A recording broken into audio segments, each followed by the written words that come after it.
Hello everyone, this is Nilufe Neha Khan and welcome to our YouTube channel Shikshalaya. तो आज हम बात करेंगे डीएसएसबी, एनवीएस, केवीएस या ईएमआरएस जितने भी ऑफिशियल सिलेबस हैं उस सिलेबस के अकॉर्डिंग आपकी ये एनसीईआरटी सीरीज़ स्टार्ट की गई है, जिसमें कि मेनली फोकस इस टाइम पे ये किया गया है कि डीएसएसबी का जो ऑफिशियल सिलेबस है उसके अकॉर्डिंग सारे टॉपिक्स कराए जाएं आपको। और जैसे कि आपको पता है डीएसएसबी में, केवीएस में और ईएमआरएस में ज़्यादा कोई डिफरेंस नहीं है सिलेबस को लेकर, तो हम पहले यही फोकस कर रहे हैं कि सारे ऐसे टॉपिक आप लोगों के क्लियर कर दी जाएं, मोस्टली वर्ल्ड हिस्ट्री वाले टॉपिक, क्योंकि जो वर्ल्ड हिस्ट्री वाला सेक्शन है वो हर जगह अच्छा खासा स्कोर कवर करता है आपके लिए। तो और काफ़ी बच्चों को कई चीज़ें मिल भी नहीं पाती, और कोशिश मेरी यही रहेगी कि आप लोगों को एक ऑथेंटिक वे में सारी चीज़ें प्रोवाइड हो जाएं। और जिस तरीके से, और हाँ ये चीज़ बता दूं, इन क्वेश्चंस का जो स्टैंडर्ड है ये आपका ग्रेजुएशन तक का भी है, ठीक है, सिर्फ आपका 10th 12th का तक का नहीं रखा। क्यों? क्योंकि कई बार ऐसे क्वेश्चंस भी देखने को मिलते हैं जो कि आपको एनसीईआरटी में नहीं देखने को मिलते, ठीक है। तो कोशिश तो यही की गई है कि उससे रिलेटेड, उस टॉपिक से रिलेटेड आप लोगों के जितने भी डाउट्स हैं वो सारे ही क्लियर कर दिए जाएँ। बाकी आपको पता ही है, जैसे कि आपने फर्स्ट वीडियो होप सो आप लोगों ने देख ही रखी होगी, ये आपकी सेकंड वीडियो रहेगी, जिसमें कि हमने कोशिश की है कि पहले आपको इंग्लिश और हिंदी दोनों में ही अवेलेबल कराया जाए, ताकि आपके डाउट्स क्लियर हो जाएं और आप इजीली पढ़ पाएँ, चाहे कोई हिंदी मीडियम स्टूडेंट हो या इंग्लिश मीडियम। एक चीज़ और मैं आप लोगों को बताना चाहूँगी कि डिस्क्रिप्शन में मैंने आपका सारा चीज़ें दे रखी हैं, जिसमें कि मैंने आपको बता रखा है कि ये जो आंसर है किस वजह से सही हो रहा है, ताकि आपकी थ्योरी के कॉन्सेप्ट भी क्लियर होते चले जाएं। और बाकी मेरी कोशिश यही है कि आप लोगों को सारी चीज़ें टाइमली और ऑथेंटिक प्रोवाइड की जाएँ। चलिए शुरू करते हैं अपने चैप्टर को, जो कि हमारा है फ्रांसीसी क्रांति, ठीक है। इससे पहले मैंने 20 क्वेश्चन आपको पहले ही करा रखे हैं, तो मेरी आप लोगों से बहुत ज़्यादा यही रिक्वेस्ट रहेगी कि अगर अभी तक आपने वो नहीं देखे हैं तो प्लीज़ आप लोगों से रिक्वेस्ट है वो टॉपिक ज़रूर देख लीजिएगा जो आपका फर्स्ट चैप्टर है, ठीक है, ताकि आपके डाउट क्लियर हो जाएं। उसके आगे हम कंटिन्यू करेंगे इस वीडियो से, जिसमें कि हम जो हमारा 21 क्वेश्चन हमने वहाँ पर छोड़ा था 21 से शुरू करेंगे, ठीक है। और एक और रिक्वेस्ट करूँगी आप लोगों से, प्लीज़ आप लोगों से रिक्वेस्ट है कि जितनी मेहनत इन सब चीज़ों में लगती है, तो आप लोगों से यही रिक्वेस्ट है कि प्लीज़ ज़्यादा से ज़्यादा इस चीज़ को शेयर किया करें, क्योंकि एटलीस्ट ये तो होना चाहिए कि ज़्यादा से ज़्यादा बच्चों तक ये चीज़ें पहुँच सकें। बाकी मिलते रहेंगे आपसे हर एक नई अपडेट के साथ, हर चीज़ के साथ, ठीक है। चलिए शुरू करते हैं हमारे चैप्टर को। तो सबसे पहला क्वेश्चंस जो है आपका वो है, बास्तिल की बर्बादी का मुख्य उद्देश्य क्या था। ऑप्शन है आपके पास, राजनीतिक कैदियों को मुक्त कराने के लिए, दूसरा हथियार और गोला बारूद को जब्त करने के लिए, तीसरा राजा को पकड़ने के लिए, चौथा उच्च करों के खिलाफ विरोध करने के लिए। देखिए, अगर आपने चैप्टर या फिर आपने फर्स्ट वीडियो देखी है ना, तो आपको ये चीज़ पहले ही क्लियर हो गई होगी कि मोस्टली ये जितने भी ऑप्शन दे रखे हैं, अगर हमसे ये ऑप्शन में ये पूछा जाता ना कि कौन कौन से आपके ऑप्शन सही हो सकते हैं, तो ये सारे ही ऑप्शन आपके सही हो जाते, ठीक है। क्योंकि कहीं ना कहीं इसमें ये चीज़ है, राजनीतिक कैदियों को भी मुक्त कराना था, ठीक है, दूसरा हथियारों और गोला बारूदों को भी जब्त करने के लिए, और उच्च करों के खिलाफ मांग करने के लिए भी, ठीक है। तो यहाँ आपका जो मोस्टली हमने यहाँ क्या बोला है, प्राइमरी ऑब्जेक्टिव, ठीक है। प्राइमरी ऑब्जेक्टिव की बात करें तो आपका यहाँ पर जो ऑप्शन है, ऑप्शन नंबर बी सही हो जाएगा, हथियारों और गोला बारूद को जब्त करने के लिए, ठीक है, वेपन्स को सीज करने के लिए। अब ये ऑप्शन किस लिए इतना ज़्यादा ऑथेंटिक है, इसका एक डिस्क्रिप्शन देख लेते हैं आपका। और देखिए, डिस्क्रिप्शन भी आपका हिंदी और इंग्लिश। चलिए अब अपना डिस्क्रिप्शन देख लेते हैं। 14 जुलाई 1789 को बास्तिल की बर्बादी का मुख्य उद्देश्य हथियार और गोला बारूद को जब्त करना था। बास्तिल को राजशाही के अत्याचारों का प्रतीक माना जाता था, और इसकी बर्बादी क्रांतिकारियों के लिए एक महत्वपूर्ण विजय का प्रतिनिधित्व करती है। तो जैसे कि आप लोगों को पता ही है, फर्स्ट लेक्चर में भी हमने यही पढ़ा था कि किस तरीके से जो बास्तिल था वो किस तरीके से लोगों के लिए एक आक्रोश का कारण बन चुका था, ठीक है, अब हम अपने 22 क्वेश्चन की तरफ चलते हैं, जो कि है कौन सा क्रांतिकारी नेता लुई 16वें की फांसी के साथ जुड़ा हुआ था। देखिए, इसमें अगर हम बात करें तो यहाँ पर आपके पास 4 नाम आ रहे हैं, मैक्समिलियन, रोबोस्पेयर, नेपोलियन बोनापार्ट, लुई 16वां और जॉर्ज डन। तो यहाँ पर अगर आपने सही से चैप्टर पढ़ा है या नोट्स भी पढ़े हैं तो आपको ये चीज़ पहले ही क्लियर हो गई होगी कि यहाँ पर जो आपका ऑप्शन नंबर ए सही हो जाएगा। ठीक है, यानी कि मैक्समिलियन। अब ये आंसर आपका क्यों सही है, इसका एक विवरण देख लेते हैं। मैक्समिलियन रोबोस्पेयर जो आतंक के शासन के दौरान एक प्रमुख व्यक्ति थे, लुई 16वें की अदालत और फांसी में महत्वपूर्ण भूमिका निभाई। इस अवधि के दौरान उनका उग्र दृष्टिकोण और नेतृत्व क्रांति के उग्र चरण में महत्वपूर्ण था। ठीक है, होप सो आप लोगों को सारी चीज़ें समझ आ रही होंगी, लेकिन हाँ, अगर कोई भी डाउट होता है तो आप लोगों से रिक्वेस्ट है कमेंट बॉक्स में कमेंट करना। मैं आपकी क्वेरीज़ को तो फुलफ़िल करूँगी ही करूँगी। बाकी जो ये क्लासेस आपको कैसी लग रही हैं, इनके रिव्यूज़ ज़रूर देना, ताकि इसमें अगर कोई चीज़ अपडेट करनी है तो वो टाइमली की जा सके। नेक्स्ट क्वेश्चन है 23, जो कि है आपका मनुष्य और नागरिक के अधिकारों की उद्घोषणा का उद्देश्य क्या था। ऑप्शन नंबर 1 है आपके पास नई राजतंत्र की स्थापना करने के लिए। ऑप्शन नंबर 2 है आपके पास नागरिकों के बुनियादी अधिकारों और स्वतंत्रताओं को स्पष्ट करने के लिए। सी ऑप्शन है संयुक्त राज्य के लिए संविधान तैयार करने के लिए। और डी ऑप्शन है आपका लुई 16वें की फांसी को सही ठहराने के लिए। तो देखिए, एक चीज़ ये देखिएगा कि आपका क्वेश्चन क्या पूछा जा रहा है। एक चीज़ आप एग्ज़ाम हॉल में भी हमेशा इस चीज़ का ध्यान रखिएगा कि आपको क्वेश्चंस पे ज़रूर ध्यान देना है कि क्वेश्चन में एग्जामिनर आपसे किस चीज़ की डिमांड कर रहा है। अगर हम इस क्वेश्चन को देखते हैं तो मनुष्य और नागरिक के अधिकारों की उद्घोषणा का क्या उद्देश्य था, तो यहाँ पर आपका ऑप्शन नंबर बी सही हो जाएगा, जो कि है नागरिकों को बुनियादी अधिकार और स्वतंत्रता को स्पष्ट करने के लिए। देखिए, जैसे कि आपको पता है फ्रांसीसी क्रांति में जो एक विरोध जो उत्पन्न हुआ था वो इस तरीके से था, जो 3 स्टेट्स थे, तीनों स्टेट्स में जो बंटवारा हो रखा था, जैसे कि करों का भार जो था वो तित्ते स्टेट पे ही था। और स्वतंत्रता के लिए भी कहीं ना कहीं किसी भी तरीके का डिस्क्रिमिनेशन अगर कहीं होता है तो वो कहीं ना कहीं लोगों को इफ़ेक्ट करता है, और वही एक कारण होता है जो कि आपको क्रांति का कारण बन जाता है। ठीक है, अब इसका आंसर देख लेते हैं डिस्क्रिप्शन में। बात करें इसके कंप्लीट आंसर की, मनुष्य और नागरिकों के अधिकारों की उद्घोषणा जो 1789 में अपनाई गई का उद्देश्य व्यक्तियों को बुनियादी अधिकार और स्वतंत्रताओं को स्पष्ट करना था।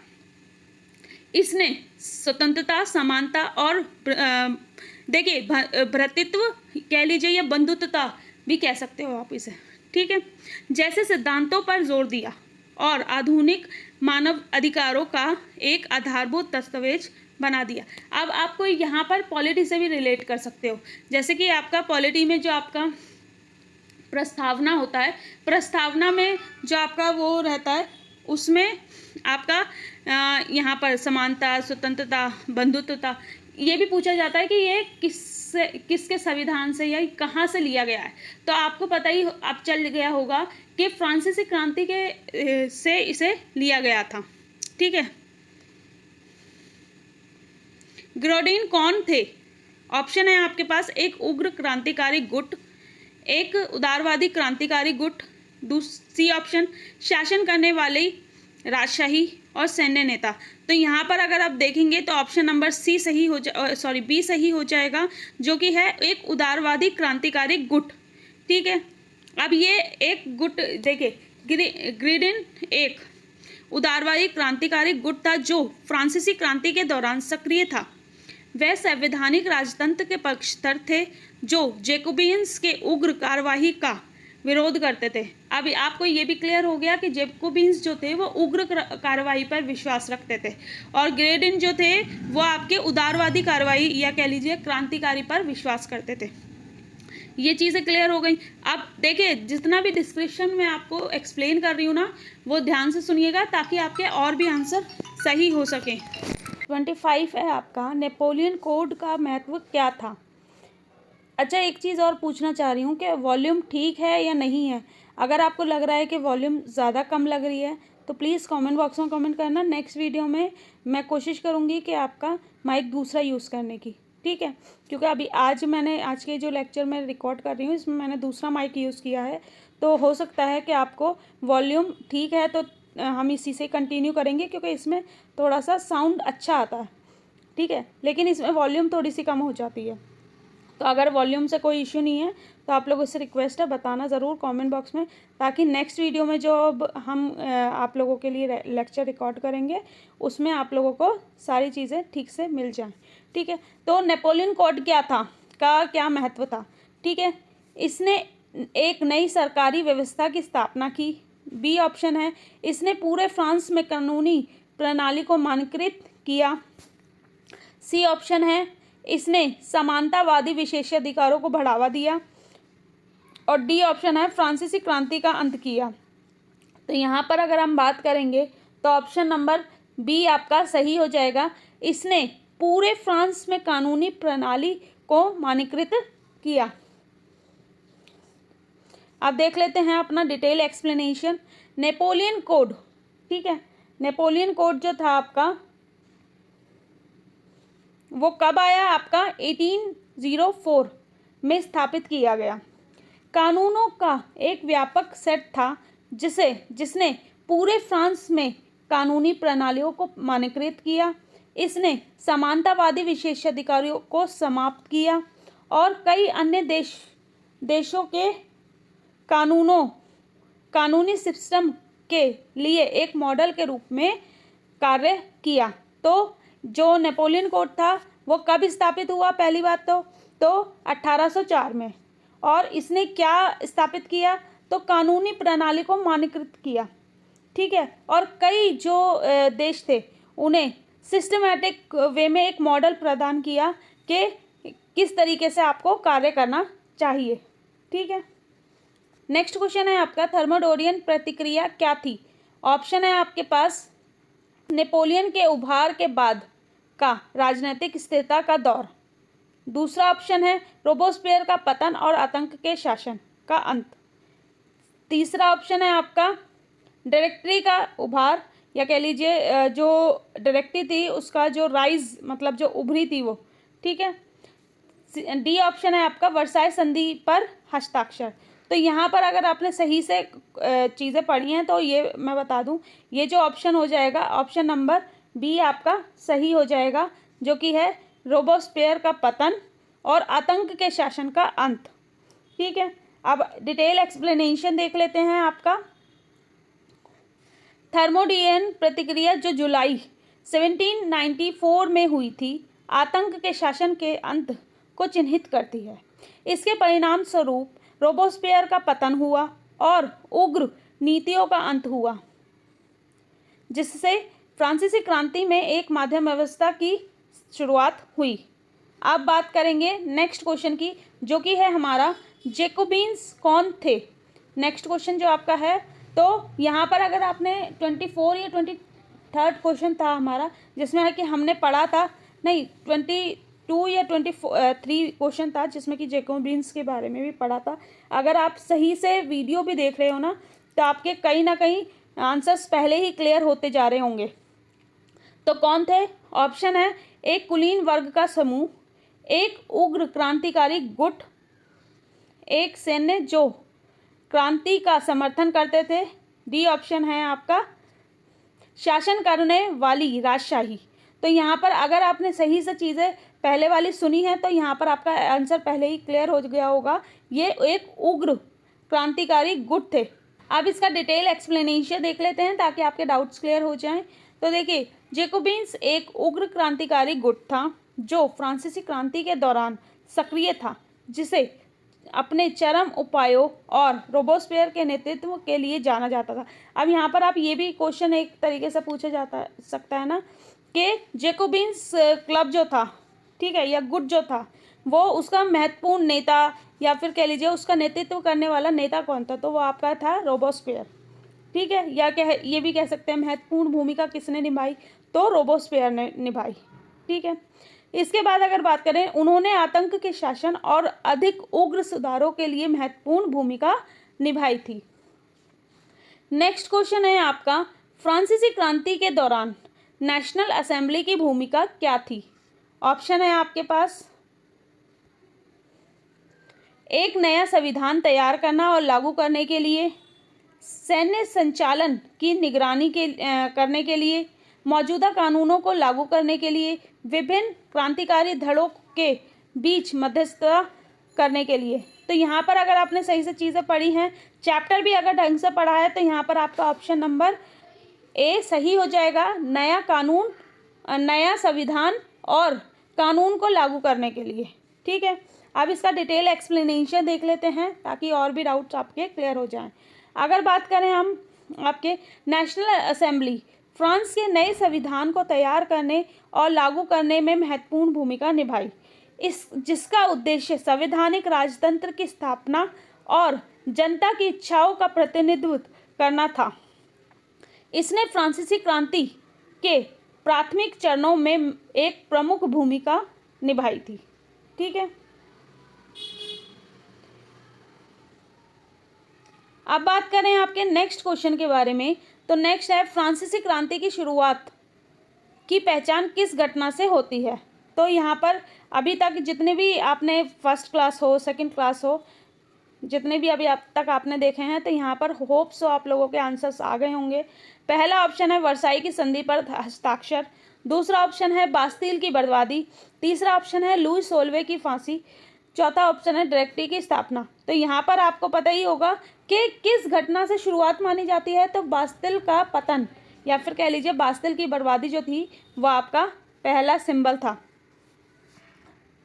अब देख लेते हैं, 14 जुलाई 1789 को बास्तिल की बर्बादी को आमतौर पर फ्रांसीसी क्रांति की शुरुआत की घटना माना जाता है। यह राजशाही के खिलाफ जनता के उठ खड़े होने और उग्र परिवर्तन की शुरुआत का प्रतीक था। नेक्स्ट क्वेश्चन है आपका, आतंक के शासन के दौरान किस समूह को उसकी उग्र नीतियों के लिए जाना जाता था? आपके पास ऑप्शन है आपके पास ग्रियोडीन, जैकोबियंस, रियलिस्ट, मध्यपंथी। तो यहाँ पर आपका ऑप्शन नंबर बी सही हो जाएगा, जो कि है, जैसे कि मैंने आपको अभी पहले भी बताया, जैकोबियंस यहाँ पर बहुत उग्र तरीके से चीज़ों को प्रेजेंट कर रहे थे। जैकोबियंस रोबेस्पियर के नेतृत्व में आतंक के शासन के दौरान अपनी उग्र नीतियों के लिए जाने जाते थे। उन्होंने विपक्ष को दबाने के लिए उग्र नीतियों को लागू किया और व्यापक फांसी का आयोजन किया। क्वेश्चन नंबर 31 की अगर बात करें, फ्रांसीसी क्रांति का फ्रांस की सामाजिक संरचना पर क्या प्रभाव पड़ा था? इसने समानतावादी प्रणाली को सुदृढ़ किया, इसने समानतावादी विशेषाधिकारों और वर्ग विभेद को समाप्त किया, सी ऑप्शन है इसने कुलीन वर्ग को उभारा, और डी ऑप्शन है आपका इसकी सामाजिक संरचना पर कोई महत्वपूर्ण नहीं पड़ा था। तो यहाँ पर ऑप्शन नंबर बी आपका सही हो जाएगा, जो कि है इसने समानतावादी विशेषाधिकारों और वर्ग भेदों को समाप्त किया। ठीक है, तो यहाँ डिटेल एक्सप्लेनेशन देख लेते हैं आपका। फ्रांसीसी क्रांति ने समानतावादी विशेषाधिकारों और वर्ग भेदों को समाप्त करके फ्रांस की सामाजिक संरचना पर गहरा प्रभाव डाला। इसका उद्देश्य एक अधिक समान समाज की स्थापना करना और पारंपरिक सामाजिक पदक्रमों को तोड़ना था। नेक्स्ट क्वेश्चन है आपका, फ्रांसीसी क्रांति में स्टेट जनरल की भूमिका क्या थी?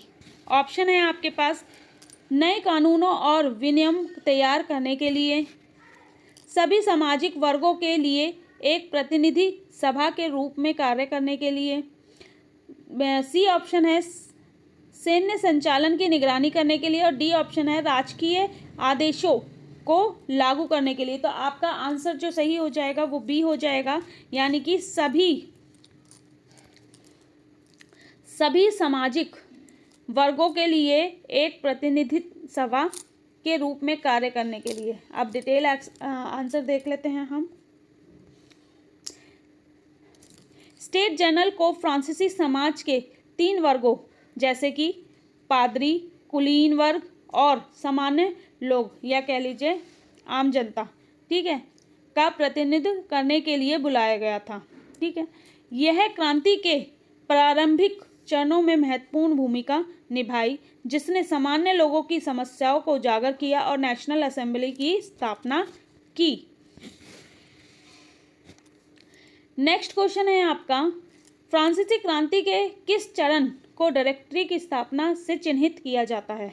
ऑप्शन है आतंक का शासन, ठीक है, दूसरा उग्र चरण, तीसरा ऑप्शन है आपका थर्मोडोरियन प्रतिक्रिया, तो यहाँ पर ऑप्शन नंबर, और चौथा ऑप्शन है नेपोलियन काल। तो यहाँ पर ऑप्शन नंबर जो सही हो जाएगा वो सी होगा, जो कि आपका है थर्मोडोरियन प्रतिक्रिया। ठीक है, होप सो आप लोगों को क्लासेस अच्छी लग रही होंगी। नेक्स्ट इसका डिटेल एक्सप्लेनेशन देख लेते हैं। डायरेक्टरी की स्थापना थर्मोडोरियन प्रतिक्रिया के दौरान की गई थी, जो रोबोस्फेयर के पतन के बाद आई। ठीक है, यह उग्र क्रांतिकारी नीतियों से एक अधिक मध्यम सरकारी संरचना की ओर एक बदलाव को चिन्हित करता है, इससे पहले कि नेपोलियन का उभार हुआ।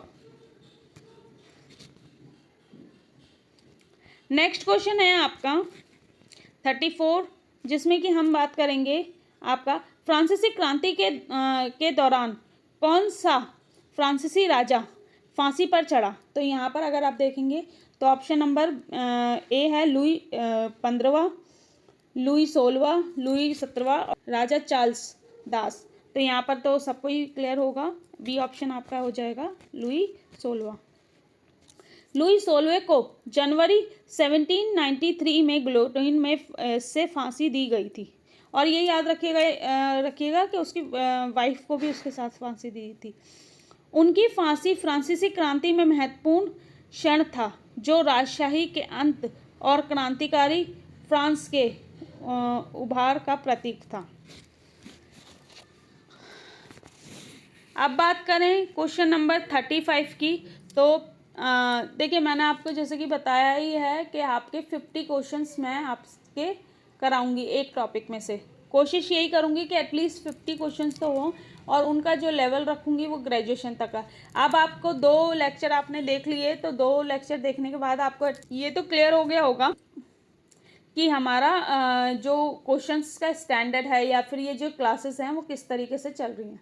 ठीक है, अब जो आगे के क्वेश्चंस हैं वो क्वेश्चंस मैं आपको नेक्स्ट पार्ट में कराऊंगी, जो पार्ट 3 रहेगा। तो ज़्यादा लंबी वीडियो बनाने का मेरा कोई पर्पस नहीं है।